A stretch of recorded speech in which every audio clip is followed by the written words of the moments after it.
if darkness wasn't there you might not know the importance of the daylight।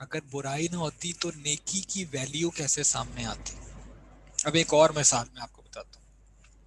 میں آپ کو concept پتہ کیا سمجھانا چاہ رہا ہوں. یہ جو بلیم ہے نا کہ اللہ سبحانہ و تعالیٰ has created evil that's why I committed I followed evil. ٹھیک ہے, اس کا میں آپ کو جواب دیتا ہوں. آپ سے متعلق چلے ایک مثال لے لیتے ہیں. آپ کو پتہ ہے یونیورسٹی میں ایک گریڈ ہوتا ہے یہ والا جو آپ سب کا خواب ہے کہ آپ کو مل جائے, اور آگے چلتے جائیں B plus B C plus C D D D D D, پھر ایک گریڈ آتا ہے آئی, اور پھر اس کے بعد ایک گریڈ ہوتا ہے یہ والا. اب سب اس کو دیکھ کے کہہ رہے ہوں گے اللہ تعالیٰ بچائے ہمیں اس سے. ٹھیک ہے, اب سب لوگ ڈر گئے ہوں گے اس کو دیکھ کے کہ یار سر پیپر کے پاس تو ایسی باتیں نہ کریں. لیکن یہ آپ دیکھو, who created these grades A plus B C F, who created this system?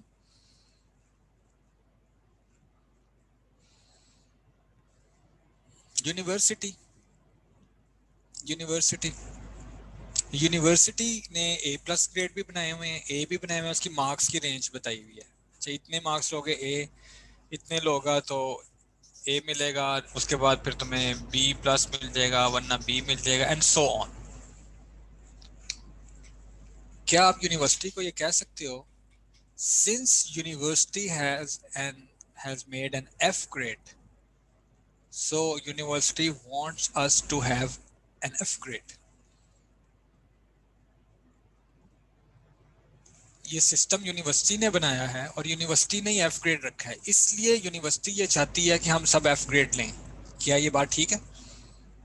بنائی تو یونیورسٹی نے, تو پھر یونیورسٹی نے ایف گریڈ بنایا کیوں ہے؟ اب مجھے آنسر دیں. ابھی میں نے ایک آنسر دیا ہے وہ دن اور رات کی مثال سے, اس میں مجھے آنسر دیں. یونیورسٹی نے ایف گریڈ کیوں بنایا؟ To value A plus, to value A plus, اس لیے ایف بنایا. اس لیے ایف نہیں بنایا کہ آپ ایف گریڈ لیں. ایم آئی رائٹ؟ یونیورسٹی نے ایف گریڈ اس لیے بنایا ہے کہ ان گریڈز کی امپورٹنس پتہ چلے, اس لیے نہیں بنایا کہ آپ ایف گریڈ لیں. جس طرح یہ کہنا کہ یونیورسٹی نے ایف گریڈ اس لیے بنایا تاکہ ہم اس سے بچیں اور یہ گریڈز لیں, اسی طرح اللہ سبحانہ و تعالیٰ نے ایول کو کریٹ کیا ہے تاکہ ہم نیکی کی طرف آئیں, اور نیکی کی امپورٹنس, ورچو کی امپورٹنس, گڈ ڈیڈس کی امپورٹنس پتہ چلے. Evil, creation of evil is not a problem, doing evil is problem. Creation F grade is not a problem, going towards to have F grade is a problem.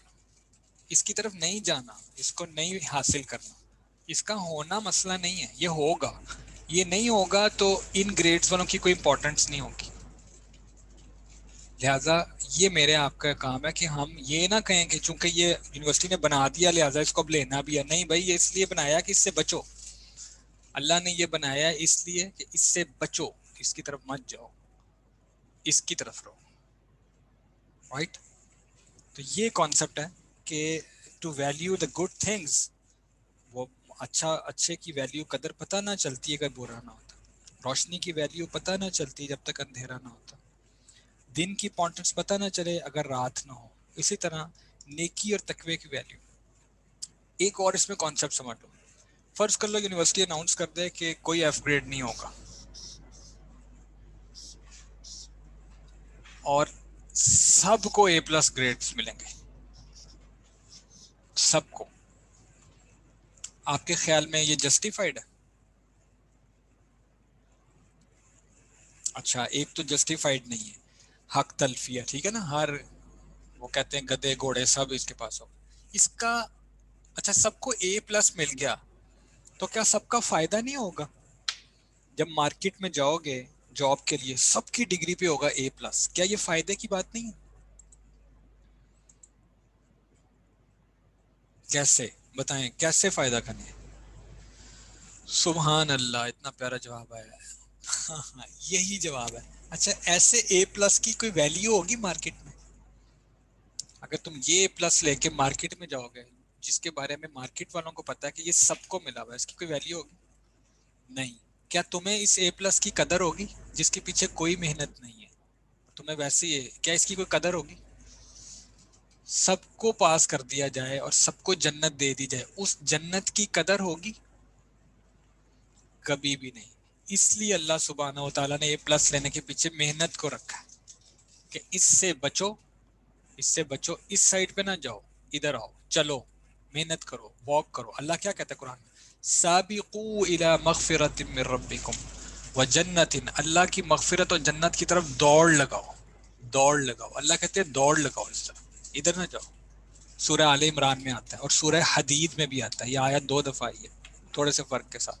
سابقوا الی مغفرۃ، دوڑ لگاؤ. اللہ یہ بھی نہیں کہتا چل کے آؤ، دوڑ کے آؤ. سابقوا، سبقت کرو، بھاگو، اس طرف جاؤ. یہ جو تمہارا بھاگنا ہے، بھاگنے سے انسان تھکتا ہے کہ نہیں تھکتا؟ سانس چڑھتا ہے کہ نہیں چڑھتا؟ پسینہ آتا ہے کہ نہیں آتا؟ پیاس لگتی ہے کہ نہیں لگتی؟ سب کچھ ہوگا، لیکن منزل کیا ہے؟ اے پلس. اب جب ایک پلس مل جائے گا نا، پھر دیکھنا سخت گرمی میں گھنٹہ 2 گھنٹہ بس سے، بائک سے، ٹریفک سے ہو کے جب ٹھنڈے اے سی والے کمرے میں آ کے بیٹھتے ہو آرام سے، اپنی واچ اتارتے ہو، اسکارف اتارتے ہو، ٹھیک ہے، آرام سے بیٹھتے ہو، کیسی فیلنگ آتی ہے؟ وہ ایک دل سے نکلتی ہے اور اگر تم ایک ٹھنڈے کمرے سے نکل کے دوسرے ٹھنڈے میں کمرے، تمہارے دل میں کوئی خیال ہی نہیں آتا، کوئی خیال ہی نہیں آتا. لیکن وہی 2 گھنٹے کی خواری کے بعد ایک سایہ ملے، ٹھنڈا پانی ملے، قدر ہوتی ہے کہ نہیں ہوتی؟ اوہ کیسے اے سی والے کمرے میں سخت ٹھنڈ سے. ابھی گزشتہ دنوں میں جو 8 بجے والی کلاس سے نہیں آتا تھا، اب یقین کیجئے کچھ نظر نہیں آتا تھا، اور میں بس دعائیں مانگتا ہوا آتا تھا، یا اللہ بس پہنچ جاؤں کسی طرح یونیورسٹی. حالانکہ میں بہت قریب سے آتا ہوں، لیکن جب میں ایک دفعہ یونیورسٹی میں پہنچ جاتا تھا، اور جہاں پہ میں یہ آفس میں بیٹھتا ہوں، میرے سر کے بالکل اوپر جو ہے نا وہ ایک انورٹر لگا ہوا ہے، اور ہمارے جو شہباز بھائی ہیں، قاسم بھائی ہیں، انہوں نے آن کیا ہوتا تھا اس کو. اتنا گرم کمرہ میرے دل سے، او ہو اتنا گرم کمرہ. وہ دل سے نکلتی ہے نا ایک چیز. ٹریول کر کے آیا ہوں تو پتہ چلا، اور اگر اپنے گھر کے کمرے سے نکل کے دوسرے کمرے میں چلا جاتا تو یہ فیلنگ کبھی بھی نہ آتی.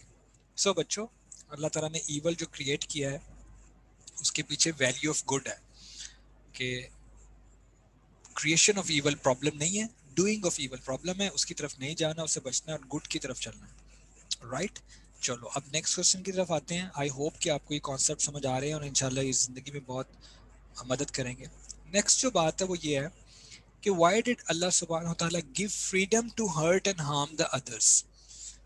اللہ تعالیٰ نے دوسرے لوگوں کو نقصان پہنچانے کی یا پریشان کرنے کی کیوں دی ہے، صلاحیت کیوں دی ہے انسان کو، کہ وہ دوسرے کو مار سکتا ہے، وہ دوسرے کو نقصان پہنچا سکتا ہے، وہ دوسرے کو پریشان کر سکتا ہے. خواہ وہ یو ایس ہو، خواہ وہ کوئی بھی دنیا کا ملک ہو، تو وہ دوسروں کے اوپر جو ہے وہ اپنے اسلحے کے زور کی بنیاد پہ ان کو اڑا سکتے ہیں. یہ کیوں صلاحیت دی گئی ہے انسان کو؟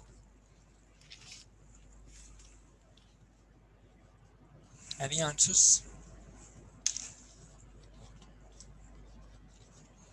Waiting for your response.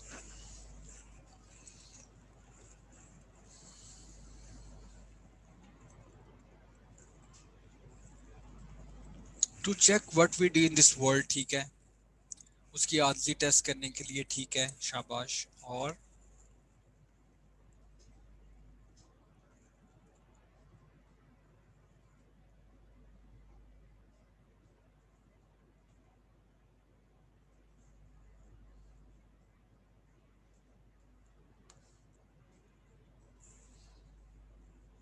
پتہ چلے گا کہ اچھا کون ہے، برا کون ہے. ٹھیک ہے، to test the concept of free will. ٹھیک ہے، سمجھ گیا ہوں میں، یہ اچھا آنسر ہے. To test the concept of free will. اور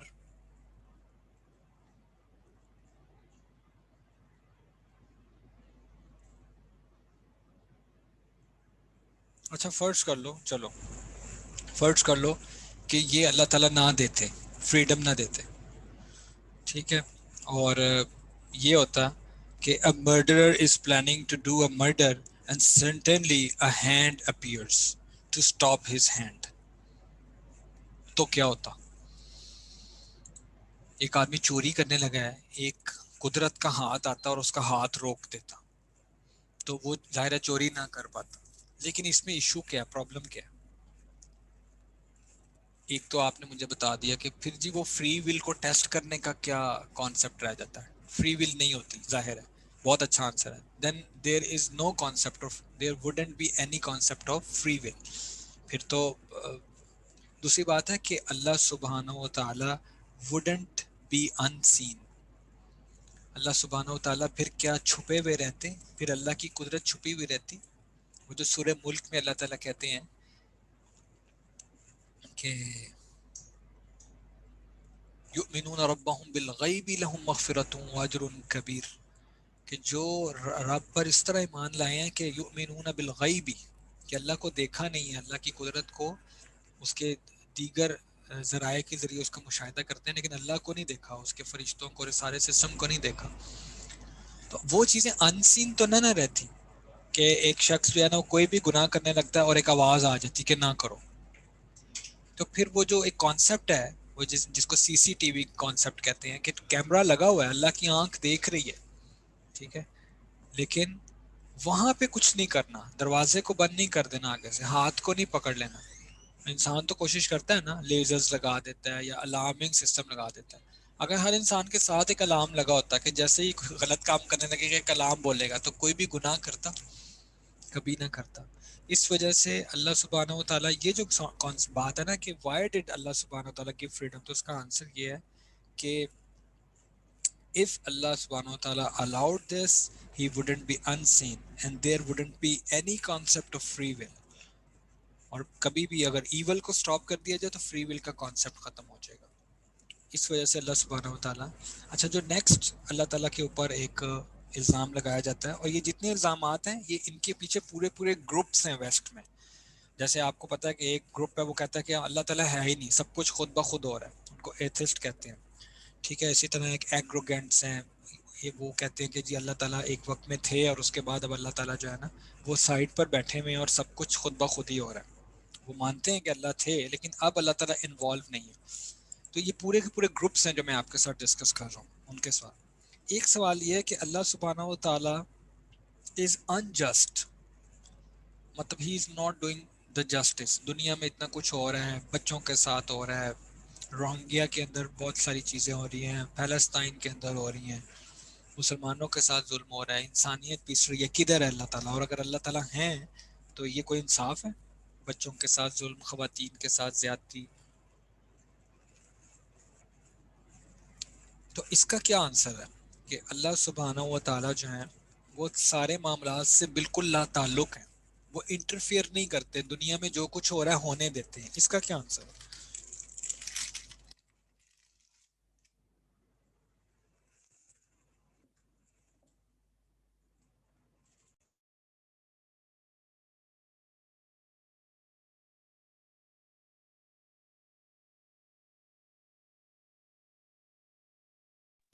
اچھا, یہ بھی ہے.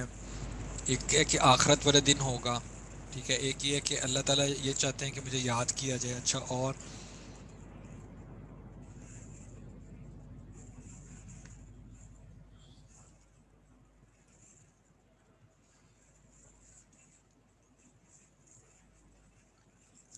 جی اچھا, اگر انٹرفیئر کرتے ہیں تو ایول کا کانسیپٹ نہ ہوتا, ایول نہ ہوتا تو فری ول کا کانسیپٹ نہ ہوتا, ٹھیک ہے. اور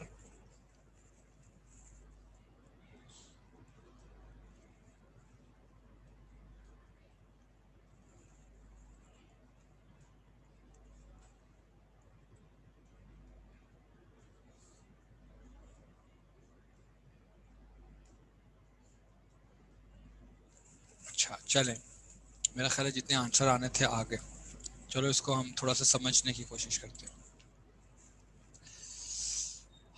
دیکھو, آپ کو پتا ہے کہ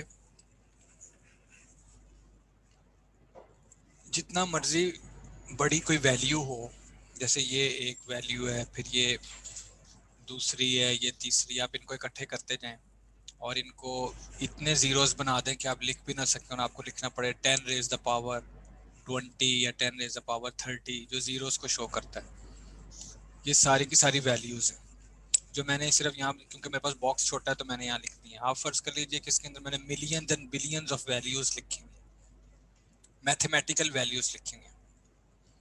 کوئی ایسا فگر ہے جس سے میں اس کو ملٹیپلائی کروں تو آنسر 0 آئے؟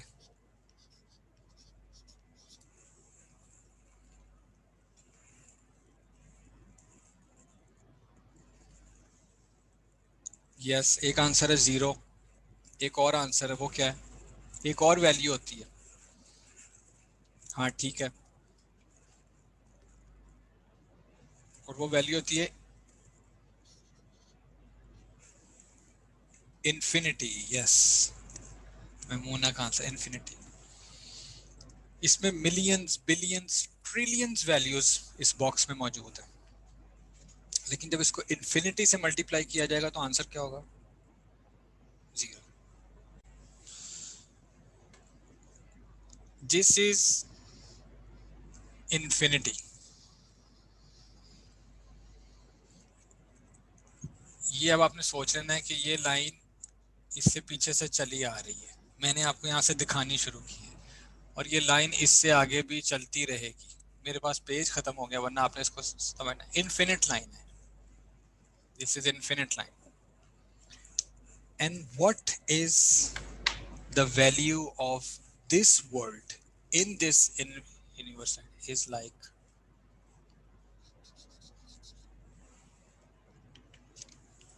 یہ وہ لائن ہے جو انفینٹ ہے، نہ پتہ ہے کہاں سے آ رہی ہے، نہ پتہ ہے کہاں ختم ہو رہی ہے.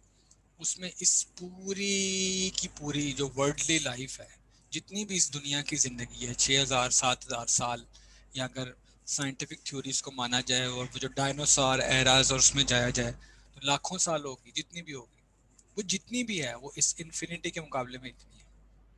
اس کی کوئی ویلیو ہے؟ لہٰذا اگر تم اس باکس کو، اس پوری کی پوری، اور یہ جو باکس ہے نا، اگر تم اس کو زندگی کی مشکلات، زندگی کے ظلم، زندگی کی پرابلمز کنسیڈر کر دو، اس باکس کو اگر میں اس باکس میں رکھنا چاہوں نا، یہ جو پوری دنیا کی ساری پریشانی ہے، یہ صرف 2020 کی پریشانی ہے یہ والی. اس طرح کا اس باکس کی کیا ویلیو ہوگی اس ڈاٹ کے اندر جو پوری دنیا کی زندگی ہے؟ ظاہر ہے یہ باکس اس کے اندر نظر بھی نہیں آئے گا کہیں. اور پھر اس ڈاٹ کی کیا ویلیو ہے اس پوری انفینٹ لائن کے اندر؟ تو ایک آنسر تو یہ ہے کہ جب یہ دنیا ختم ہو جائے گی اور اس انفینٹی کا حصہ بن جائے گی تو every thing which is multiply by infinite its value 0. ان پریشانیوں کی، ان مصیبتوں کی، ان پرابلمس کی ویلیو 0 ہو جائے گی جب آپ اس انفینٹی کا حصہ بن جاؤ گے، جو کہ بننا ہے ایک سٹیج کے بعد، رائٹ. لیکن پھر بھی ایک شکوہ رہے گا کہ اچھا یار، جو اس ڈاٹ کی حد تک جو ایک سپین تھا وہ تو مشکل گزرا نا، اللہ تعالیٰ نے اس میں انٹرفیئر نہیں کیا. تو اس کا آنسر یہ ہے، از دیٹ ٹرو کہ اللہ سبحانہ و تعالیٰ نے دنیا کے معاملات میں کبھی انٹرفیئر نہیں کیا؟ یہ بات ٹھیک ہے؟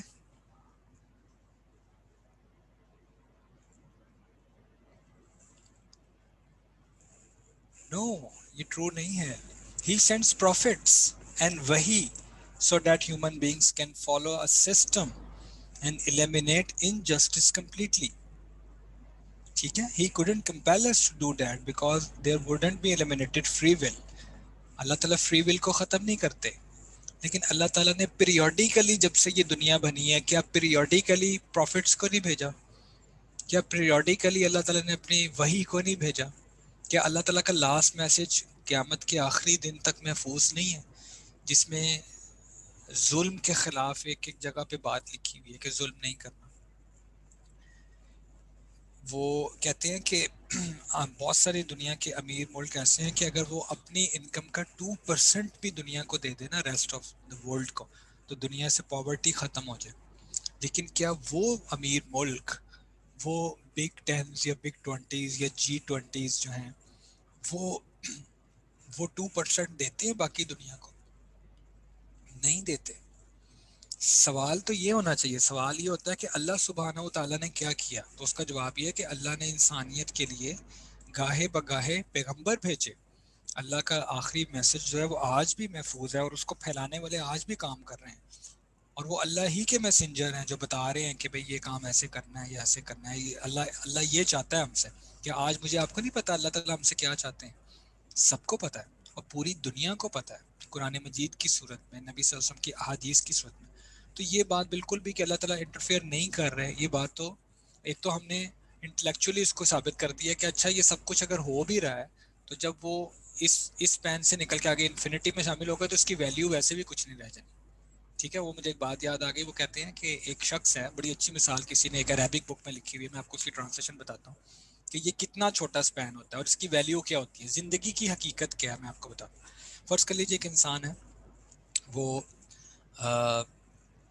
بہت ہی غریب ہے اور وہ بہت ہی مشکل سے زندگی بسر کر رہا ہے، اور نہ اس کے پاس سونے کے لیے پراپر جگہ ہے، نہ کھانے کے لیے پراپر فوڈ ہے. ایک رات وہ سوتا ہے اور یا وہ کوئی جرم کمٹ کرتا ہے جس کی وجہ سے اس کو جیل میں ڈال دیا جاتا ہے، اور وہ وہاں پہ سو جاتا ہے مایوسی کی حالت میں، رائٹ. اور اس کی آنکھ لگ جاتی ہے، اور وہ سوتے ہوئے میں کیا دیکھتا ہے کہ وہ ایک بادشاہ بن گیا، اور وہ ایک بہت بڑے محل میں آ گیا ہے، اور جناب اس کو سرو کرنے کے لیے hundred and thousands of servants are there roaming around ہم. اور جناب یہ بھی کھا رہا ہے، وہ بھی کھا رہا ہے. اور جو بادشاہوں کی وہ ہمارے ذہن میں کو ہوتا ہے نا، بادشاہ کیسے چلتے تھے، کیسے تالی بجاتے تھے، کیسے ان کی خدمت، وہ سب کچھ وہ اس خواب میں دیکھ رہا ہے. اب جب وہ اس کی آنکھ کھلے گی تو آنکھ کھلتے ساتھ اس کو سب سے پہلے کیا چیز نظر آئے گی؟ اپنا لاک اپ. وہی لاک اپ، وہی فرش، وہی اپنی غربت، وہی اپنے پرانے کپڑے، وہی اپنی بے بسی. خواہ اس نے 4 گھنٹے کا خواب دیکھا ہو، لیکن جب آنکھ کھلے گی تو وہ وہیں پر ہوگا، رائٹ. اب ایک دوسرے بندے کی مثال، ایک بندہ واقعی بادشاہ ہے، ٹھیک ہے، اس کے پاس محل ہیں، اس کے پاس سرونٹس ہیں، اس کے پاس لینڈز ہیں، اس کا حکم چلتا ہے. وہ سوتا ہے، اور وہ سوتے ہوئے میں کیا دیکھتا ہے کہ یار وہ کسی بہت ہی تنگ قسم کی جیل میں بند ہے. نہ اس کو پانی مل رہا ہے، نہ اس کو کھانا مل رہا ہے، اور اس پہ تشدد بھی ہو رہا ہے.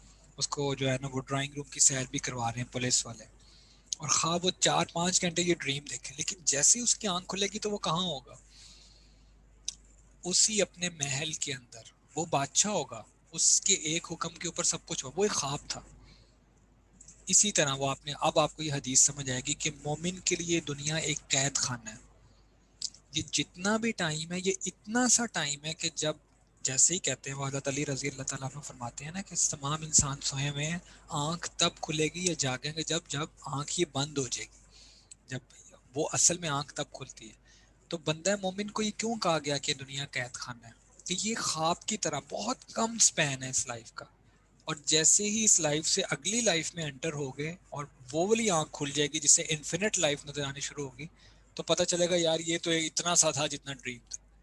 پھر اس لیے کہتے ہیں مومن کے لیے قید خانہ ہے. وہ اس ڈریم کے اندر قید میں تھا، آگے یہ جنت اور انفینٹ ہے. اور کافر کے لیے عیش و آرام کی جگہ کیوں ہے؟ وہ اس خواب کے اندر موجیں کر رہا ہے. دنیا آج اس کے ہاتھ میں ہے، کافروں کے ہاتھ میں دنیا میں بہت وہ ہوتی ہے. جبکہ اللہ تعالیٰ جو ہے وہ یہ جو سورۃ طٰہٰ ہے 16ویں سپارے کے لاسٹ پیج پہ اللہ تعالیٰ کہہ رہے ہیں، اپنے نبی کو کہتے ہیں لا تمدن عینیک الی ما متعنا بہ، کہ نبی جی آپ اپنی آنکھوں کو یہ لوگوں کی جو دنیا کی چند روزہ چمک دمک ہے اس سے اپنی آنکھوں کو خیرہ مت کیجیے. آپ یہ چند دنوں کی چمک دمک ہے. تو جیسے ہی آنکھ کھلے گی خواب ختم ہو جائے گا. اس وجہ سے یہ کہنا کہ یار دنیا میں بہت ظلم ہوتا ہے، دنیا میں بہت برا ہوتا ہے، جو اس شخص کے ذہن میں ہر وقت یہ بات چلتی رہتی ہے نا، اس کے ذہن میں انفینٹی کا کانسیپٹ نہیں ہوتا کہ یار یہ جو کچھ بھی ہو رہا ہے اس کی ویلیو کیا ہے انفینٹی کے مطابق. نمبر ون ایک تو یہ کانسیپٹ کلیئر ہونا چاہیے، اور دوسرا یہ کہ یہ جتنی بھی ویلیو ہے اس کے باوجود، اس کے کم ترین ہونے کے باوجود اللہ سبحانہ و تعالیٰ اس پین سے لا تعلق نہیں ہے. اللہ نے اس پین کو بھی اچھا بنانے کے لیے نبی بھیجے ہیں، اپنا پیغام بھیجا ہے، اور اب اسلامک اسکالرس کو یہ ڈیوٹی دی ہے کہ وہ پوری دنیا کو یہ بتائیں، مورلز اور ایتھیکل ویلیوز بتائیں کہ اللہ ان سے کیا چاہتے ہیں. تو اللہ تعالیٰ لا تعلق نہیں ہے. اللہ تعالیٰ اپنا میسج کنٹینیوسلی اپنے بندوں کے تھرو انسانیت کو دے رہے ہیں اور قیامت تک دیتے رہیں گے. اب یہ انسانیت کے اوپر ہے کہ وہ اس میسج کو ایکسیپٹ کرتا ہے یا نہیں کرتا. ٹھیک ہے جی. اب کوئی اور کوشچن؟ دعا کے بارے میں ایک سوال آیا تھا بڑا امپورٹنٹ، تو اس کے بارے میں تھوڑی سی بات کر لیتے ہیں. اور کسی کا کوئی سوال ہے تو یہاں پہ ٹائپ کرو، میں پھر آپ کو اس کے بارے میں آنسر کرتا ہوں. دیکھو بیٹا جو دعا ہے نا، دعا اس کا کانسیپٹ یہ ہے کہ اللہ تعالیٰ نے انسان کو یہ اعزاز بخشا ہے کہ ہم جو چاہے اللہ تعالیٰ سے سوال کر سکتے ہیں. اور اللہ تعالیٰ اتنے کریم ہے کہ انہوں نے ہمیں یہ بھی اس بات کی بھی اجازت دے دی ہے کہ اگر فرض کر لیجئے ایک چیز ہمارے یہی میں یہیں پہ وہ بنا دیتا ہوں، ہم یہاں کھڑے ہیں اپنے پریزنٹ میں اور یہ ہمارا فیوچر ہے. تو ایک چیز یہاں پہ اللہ سبحانہ و تعالیٰ جانتے ہیں کہ ہمارے لیے اچھی نہیں ہے، تو اللہ تعالیٰ چاہتے تو ہمیں منع کر سکتے تھے کہ یہ میں جانتا ہوں یہ تمہارے لیے اچھی نہیں ہے، لیکن تم نے مجھے کہنا نہیں ہے کہ یہ اچھا جو ہے اس کو، یہ برا جو ہے اس کو اچھا بنا دیا جائے. لیکن اللہ سبحانہ وتعالیٰ اتنے کریم ہیں کہ انہوں نے خود اپنے نبی کے ذریعے ہمیں کچھ ایسی دعائیں بتا دی ہیں جس کو کہتے ہیں بیل بیفور اریسٹ. ایک تو ہم وہ پڑھتے ہیں نا دعائے قنوت وطروں کے اندر، تو ایک دعائے قنوت ہے جو اللہ کے نبی صلی اللہ علیہ وسلم نے حضرت حسن رضی اللہ تعالیٰ عنہ کو سکھائی تھی. اللہم اہدنی فی من ہدیت وعافنی فی من عافیت وتولنی فی من تولیت وبارک لی فی ما اعطیت وقنی شر ما قضیت. اس لفظ کے لیے میں نے یہ دعا پڑھی ہے کہ اللہ نے اپنے نبی کے ذریعے ہمیں یہ بھی اجازت دے دی ہے کہ تم مجھ سے یہ بھی مانگ لو اللہم قنی شر ما قضیت، کہ اللہ جی اگر آپ کے علم کے مطابق میرے فیوچر میں میرے لیے کچھ برا لکھا ہوا ہے تو آپ مجھے اس سے بھی بچا لیجیے. بیل بیفور اریسٹ، دعا میں ایسی پاور ہے کہ اگر میرے لیے، مجھے نہیں پتا میرے فیوچر میں میرے لیے خیر ہے یا شر ہے، لیکن اگر کوئی شر آپ دیکھ رہے ہیں کہ یہ شر ہے اس کے لیے اور میں چلتا چلتا اس تک پہنچ جاؤں گا تو آپ مجھے اس کی طرف جانے ہی نہ دیں. یہ ہے دعا، یہ ہے دعا. تو کہتے ہیں کہ دعا سے تقدیر بدل جاتی ہے. تو تقدیر کی دو ٹائپس ہیں، ایک کو تقدیر معلق کہتے ہیں، ایک کو تقدیر مبرم کہتے ہیں. یعنی تقدیر کا کوئی حصہ ایسا ہے جو اللہ پاک چینج نہیں فرماتے، جیسے انسان کی پیدائش کہاں پر ہونی ہے، انسان کی وفات کہاں پر ہونی ہے، انسان کہاں پہ مرے گا، کہاں پہ جیے گا. اور ایک تقدیر کی وہ قسم ہے جس کو اللہ تعالیٰ نے انسان کی دعا سے اٹیچ کر دیا، اس کو تقدیر معلق کہتے ہیں. فرض کر لو ایک انسان ہے، اس کے بارے میں ایک چیز لکھی ہوئی تھی کہ یہ اس میں مبتلا ہوگا، لیکن اس نے دعا کر دی تو اس کی وہ تقدیر معلق تھی. اللہ پاک نے یہ بھی لکھا ہوا تھا کہ یہ اگر مجھ سے دعا کر لے گا تو میں اس کو اس شر سے بچا لوں گا اور یہ والی خیر عطا کر دوں گا. اسی طرح ایک شخص نے دعا کی، اللہ پاک نے اس کی عمر لکھی ہوئی تھی 60 ایئرس، اس نے دعا کی اللہ، کیونکہ آپ نے سنا ہوگا نیکی سے عمر بڑھتی ہے، صلہ رحمی سے عمر بڑھتی ہے. اس نے دعا کی اللہ میری عمر بڑھا دیں آپ، یا اس شخص نے حج کر لیا، یا اس نے صلہ رحمی کر لی، یا اس نے اللہ سے دعا کر لی کہ اللہ آپ میری صحت کو اچھا کر دیجیے، تو اس کی دعا کی برکت سے اللہ تعالیٰ اس کی ایج کو بڑھا دیں گے. دوسری بات یہ ہے کہ جو اللہ سبحانہ، یہ جو ہوتا ہے نا کہ بڑھ جانا، دعا سے تقدیر کا بدل جانا، وہ ایڈمنسٹریٹولی بدلتا ہے. جیسے یہ ایک کتاب ہے، اس میں فرشتے کے لیے لکھا ہوا ہے کہ عادل صاحب کو اتنے ایئرس تک آپ نے الاؤ کرنا ہے، پھر آپ نے پکڑ لینا ہے، ٹھیک ہے. لیکن یہ جو فرشتہ صاحب ہیں ان کو یہ نہیں پتا کہ خود اللہ سبحانہ و تعالیٰ کے علم میں کیا ہے. یہ جو بک ہے یہ صرف اس کو کام کرنے کے لیے دی گئی ہے کہ یہ عادل صاحب کے ساتھ یہ کرنا ہے. اب ادھر اگر عادل صاحب ڈائریکٹ ہو جاتے ہیں اللہ تعالیٰ سے تو اللہ تعالیٰ فیصلہ کر دیتے ہیں اچھا یہاں پہ جو میں نے اس کے لیے لکھا تھا نا کہ اس کو یہ ملے گا یہ ملے گا، اب میں اس کو اور بڑھا دیتا ہوں. تو اب اللہ کے علم میں تو تھا کہ عادل نے، کیونکہ میں نے آپ کو پہلے بتایا کہ میں نے تو یہ دعا آج کی ہے، اللہ کے لیے تو نہ پاسٹ ہے نہ فیوچر ہے، اللہ کو پہلے ہی پتا تھا کہ عادل نے یہ دعا کرنی ہے. تو اللہ کے علم میں میری پہلی سٹیٹ بھی تھی اور میری دوسری بھی تھی، لیکن اس ایڈمنسٹریٹو بک والے ہولڈر کو نہیں پتا تھا، فرشتے کو نہیں پتا تھا جس نے اس کو امپلیمنٹ کروانا ہے. اللہ خود بھی کروا سکتے ہیں لیکن ایک نظام ہے نا، بادشاہ ہیں اپنی بادشاہی دکھانے کے لیے، تو پھر وہ یہاں پہ بھی اس کو ریویل کر دیں گے کہ اچھا یہ چینج کر دیا جائے اور اب اس کی ایج زیادہ کر دو، اس کا رزق زیادہ کر دو کیونکہ اس نے ہم سے دعا مانگ لی. لیکن خود اللہ کو پتا تھا کہ یہ دعا کر لے گا، ٹھیک ہے. اب پھر یہاں سوال ہوگا کہ دعا کرنے کا کیا فائدہ ہے. اس کا جواب یہی ہے کہ کیا تمہیں پتہ ہے کہ اللہ تعالیٰ نے تمہارے لیے کیا چیز رکھی ہوئی ہے؟ نہیں، تمہیں چونکہ نہیں پتا اس لیے تم دعا مانگو، نمبر 1. نمبر 2، اللہ کو یہ پسند ہے کہ اس کے بندے اس سے مانگیں اور اپنی ابدیت کا اظہار کریں. دنیا میں ہر ذات، ہر مخلوق دینے سے بچتی ہے. تمہارے پکے سے پکا دوست ہو، ایون تمہارے ابا جی بھی ہوں نا، کتنا مانگ لو گے ان سے؟ ایک وقت آئے گا کہ جان چھڑائیں گے کہ جان چھوٹو. یہ صرف اللہ سبحانہ و تعالیٰ کی عطا ہے کہ اللہ سبحانہ و تعالیٰ نہ مانگنے والے سے ناراض ہوتے ہیں. جو نہیں مانگ رہا نا، حدیث بتا رہا ہوں، اور جو مانگتا ہے اللہ اس سے جو جتنا مانگتا ہے اس سے اتنا خوش ہوتا ہے کہ یہ مجھے، کیونکہ یہ میری طرف رابطہ کر رہا ہے نا، اس کو پتا ہے کہ میں ہی کر سکتا ہوں، تو اس وجہ سے جتنا اللہ سے مانگا جائے اتنا خوش ہوتے ہیں. کچھ اسٹوڈنٹس پوچھتے ہو کہ سر ایسا کیسے بنا جا سکتا ہے کہ ہماری ہر دعا قبول ہو؟ تو آج میں آپ کو اس کا بھی ایک راز بتاتا ہوں. آپ نے ایک دعا کی اللہ سبحانہ و تعالیٰ سے، وہ قبول نہیں ہوئی. دعا تین طریقے سے قبول ہوتی ہے. ایک، جو تم مانگتے ہو وہی مل جاتا ہے. نمبر ٹو، کہ تمہاری یہ جو تقدیر تھی نا، یہ تمہارا پریزنٹ ہے، یہ تمہارا فیوچر ہے. یہاں اللہ تعالیٰ نے لکھا ہوا تھا تمہارے لیے کوئی بیماری لکھی ہوئی تھی، ٹھیک ہے، کوئی نقصان لکھا ہوا تھا تمہاری، کچھ خدا نخواستہ لکھا ہوا تھا کہ یہ پیرالائز ہو جائے گا، ڈسیبل ہو جائے گا، اس کا لاکھوں کا نقصان ہو جائے گا، یا یہ ایون ایکسیڈنٹ کا شکار ہو کے فوت ہی ہو جائے گا. یہاں لکھا ہوا تھا یا اللہ کو پتا تھا. تم نے یہاں دعا مانگ لی، اللہ تعالیٰ نے فیصلہ کر لیا، ایڈمنسٹریٹولی بتا دیا کہ اس کی یہ بیماری، اس کا یہ ایکسیڈنٹ، اس کا یہ نقصان ختم کر دو، نہیں کرنا.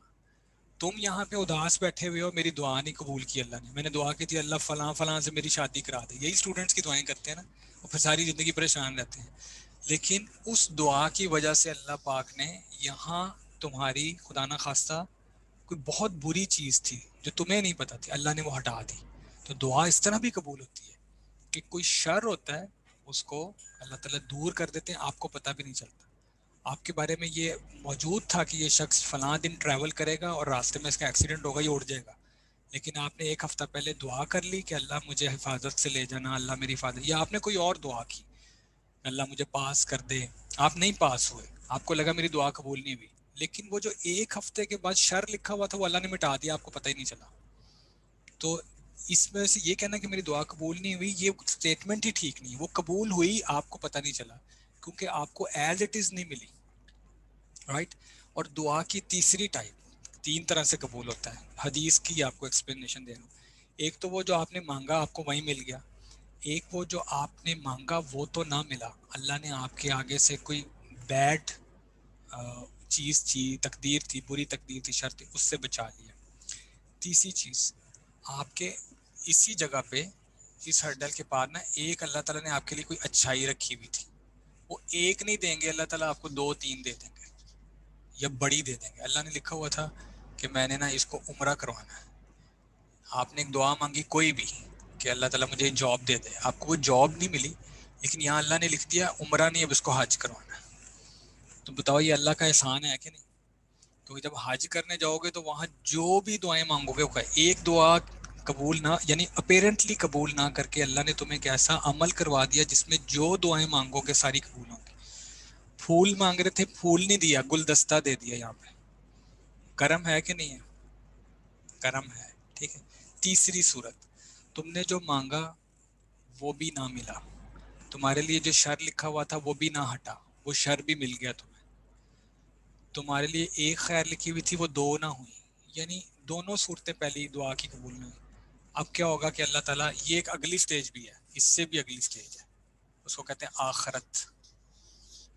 یہاں پہ جب میزان ترازو بنا ہوگا تو پتہ چلے گا جناب عادل صاحب کو ایک نیکی چاہیے یہ پلڑا اوپر کرنے کے لیے، ادھر جنت ادھر جہنم ہے. وہاں اچانک اللہ رب العزت اس کے اندر ایک چیز ڈالے کہ پلڑا نیچے ہو جائے گا. میں حیران ہو جاؤں گا کہ میری تو نیکیاں ختم ہو گئی تھی، یہ کیا چیز ہے. وہاں اللہ کہیں گے یہ تمہاری وہ دعا تھی، یہ میں نے آج کے لیے رکھی، کیونکہ میرے لیے تو فیوچر نہیں ہے نا، یہ تمہارا فیوچر ہے. مجھے تو یہ پہلے ہی پتا تھا کہ تمہیں یہاں ضرورت پڑنی ہے، یہ لو اپنی دعا یہاں لے لو.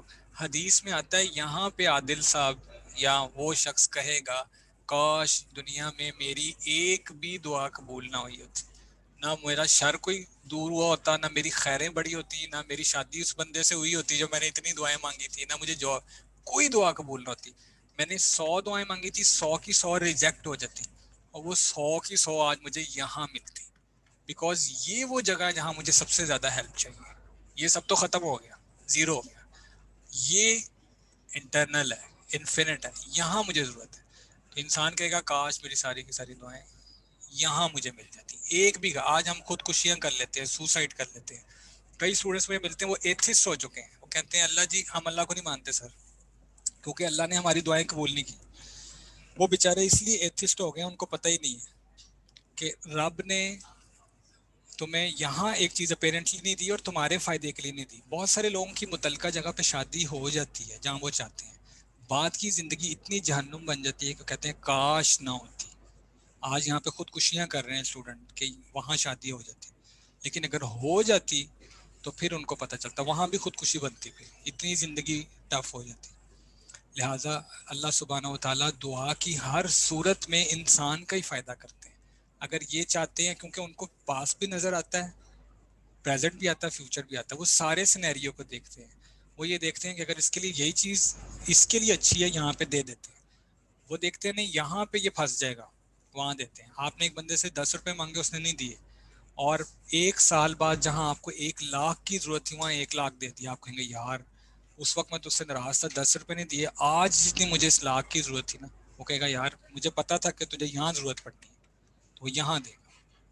اور بعضوں کے لیے فیصلہ ہوتا ہے نہیں اس کو جنت میں لے کے جانا ہے, نیکیاں تو ہوں گی نہیں, تو اللہ سبحانہ و تعالیٰ اس کی دعاؤں کو رکھ لیتے ہیں. اور پھر لہٰذا کوئی بھی دعا کسی بھی صورت میں, کوئی ایک بھی دعا کبھی ضائع نہیں جاتی.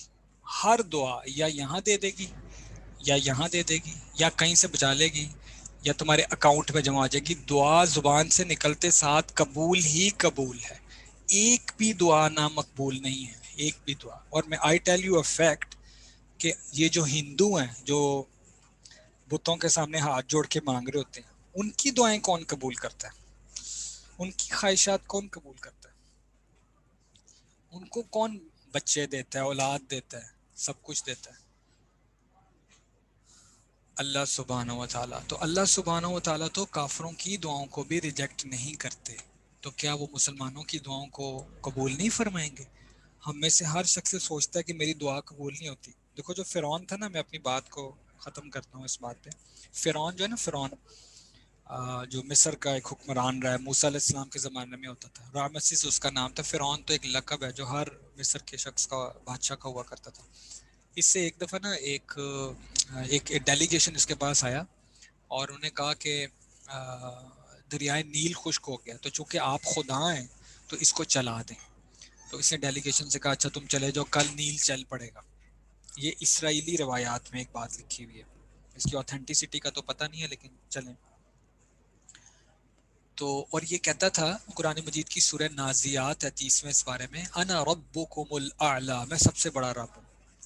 تو کہتے ہیں کہ یہ رات کو چپکے سے گیا دریائے نیل, اور اس نے میک شور کیا کہ کوئی دیکھنے والا نہیں ہے, کوئی اس طرح کا سین نہیں ہے. تو اس نے دریائے نیل کے کنارے پر اپنا تاج اتار کر نیل کی مٹی پر رکھ دیا, اور تھوڑی سی مٹی اٹھائی اور اپنے سر پر ڈالی, اور کہنے لگا اللہ آپ کو پتہ ہے کہ رب تو آپ ہی ہے, میں نہیں ہوں, لیکن میرا ایک بھرم بنا ہوا ہے, تو آپ نیل کو چلا دیں. تو کین یو بلیو کہ نیل جاری ہو گیا, اللہ رب العزت نے نیل کو جاری کر دیا. تو وہ شخص جو کہتا تھا انا ربکم الاعلی, اللہ نے اس کی دعا کو نامنظور نہیں کیا. شیطان کی جب لڑائی ہو رہی تھی, اللہ سے کون لڑ سکتا ہے, سمجھانے کے لیے کہہ رہا ہوں, تو لڑائی ہوتے ہوتے جب اللہ اس کو کہہ رہے تھے سمجھانے کے لیے لفظ بول رہا ہوں, فخرج منها فإنک, جیسے کہتے ہیں نا دفع ہو جاؤ, نکل جاؤ یہاں سے. قرآن مجید میں الفاظ ہے فخرج منها انک من الصاغرین, تم ریجیکٹ کر دیے گئے, نکل جاؤ یہاں سے. شیطان نے اس وقت بھی اللہ سے ایک دعا کی کہ اللہ جی مجھے نا ہمیشہ ہمیشہ کی زندگی دے دیں, تاکہ میں آپ کے یہ بندوں کے ساتھ نا دو چار کرتا رہوں. تو اس وقت بھی جب اللہ اتنے ناراض ہیں کہ اس کو نکلنے کا کہہ رہے ہیں, کیا اللہ نے اس کی دعا ریجیکٹ کر دی؟ نہیں. اللہ نے کہا انک من المنظرین, جاؤ تمہیں ٹائم دیتے ہیں. تو جو اللہ شیطان کی دعا کو ریجیکٹ نہیں کر رہے, جو انا ربکم الاعلی کا دعویٰ کرنے والے کو, اور میں اور آپ تو ہر روز 5 وقت جھک کے کہتے ہیں سبحان ربی الاعلی, تو جو انا ربکم الاعلی کہتا تھا اس کی دعا ریجیکٹ نہیں کی, میری آپ کی کر دیں گے؟ نیور نیور نیور, کبھی بھی نہیں. لہٰذا یہ جو ہمارے بات ذہن میں ہے نا, اور اگر تم یہ چاہتے ہو نا کہ تمہاری دعائیں اللہ تعالیٰ قبول کریں, تو میں آج تم کو اس کی ایک ٹپ بتاتا ہوں. یا تم نے نشانی دیکھنی ہو نا کسی شخص کی کہ اس کی ہر دعا قبول ہوتی ہے کہ نہیں, یا تم خود میں وہ نشانی ٹیسٹ کرنا چاہو کہ ہاں میری ہر دعا قبول ہونی شروع ہو گئی کہ نہیں, تو اس کا میں تمہیں ایک نشانی بتاتا ہوں. تم وہ حضرت عمر فاروق رضی اللہ تعالیٰ عنہ والا فارمولہ اپناؤ. وہ فرمایا کرتے تھے کہ مجھے اس بات کی فکر نہیں ہوتی کہ میں نے جو دعا مانگی وہ قبول ہو رہی ہے کہ نہیں.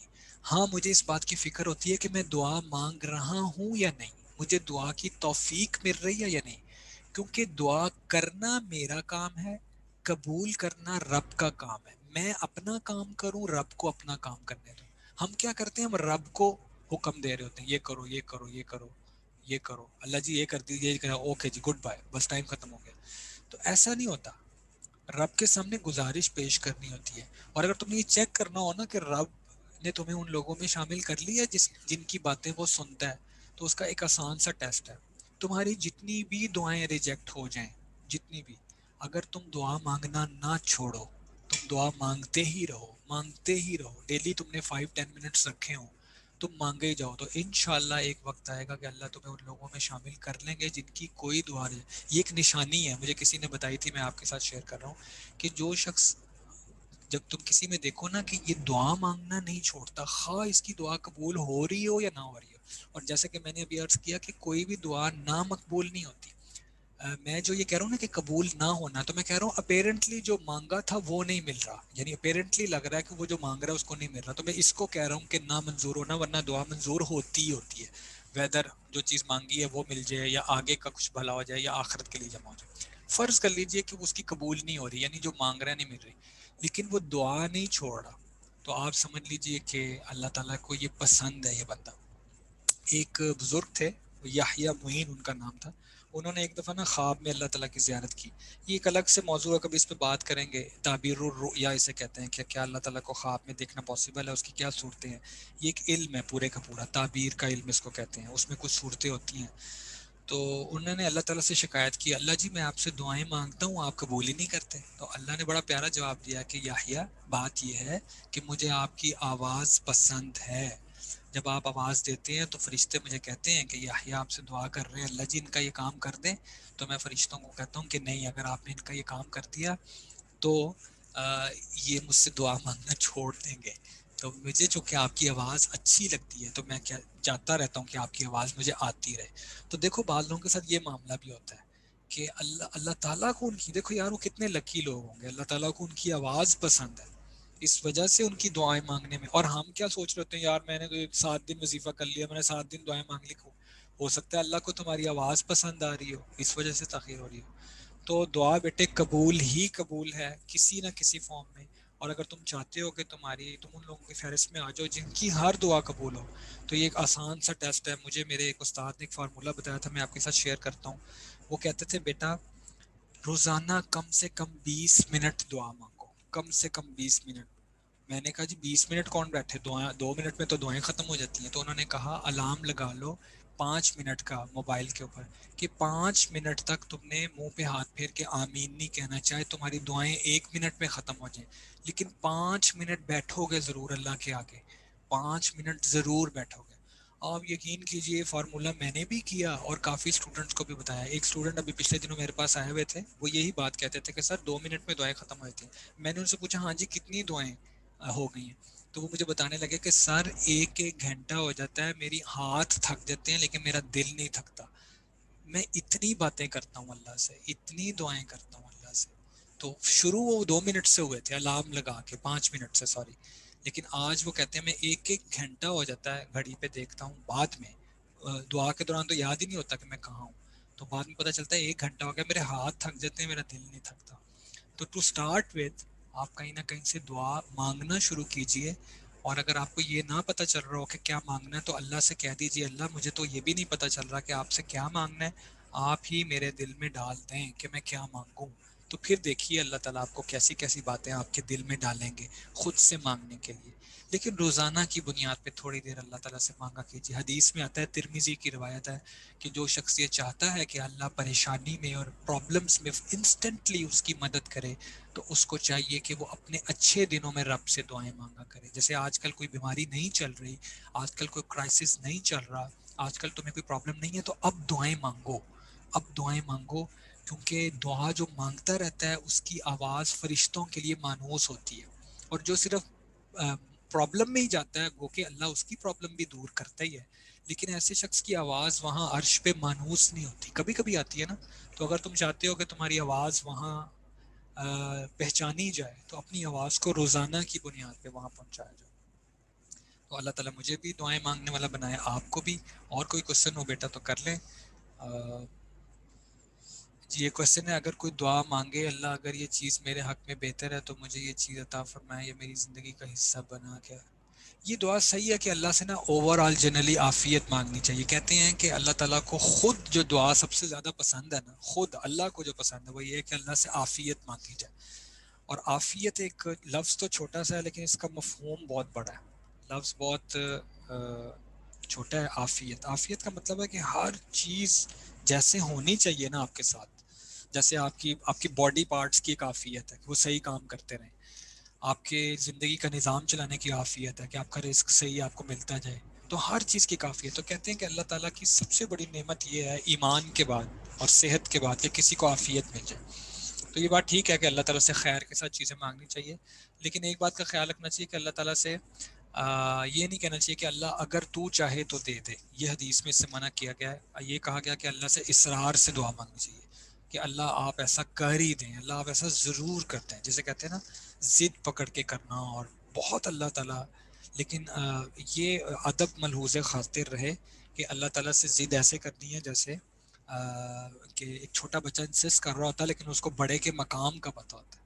تو اللہ سے ناراضگی والی ضد نہیں کرنی کہ اللہ آپ نے یہ نہ کیا تو میں آپ سے ناراض نہیں. ضد سے میری مراد ہے بہت بہت پکے رہنے اپنے مانگنے میں. اللہ کو یہ پسند ہے. اللہ کے نبی نے بتایا کہ یقین اور اصرار سے مانگو، اصرار کرو کہ اللہ یہ آپ کر ہی دیں تو اللہ انشاءاللہ ضرور کریں گے. پھر بھی نہ ہو تو سمجھ لینا کہ یہ جو میں نے 3 بتائے ہیں آپ کو اس میں سے کچھ نہ کچھ میرے لیے اللہ نے فیصلہ کر دیا ہے لیکن مجھے نہیں پتا، ٹائم پر پتہ چل جائے گا. جی کوئی اور سوال بچے؟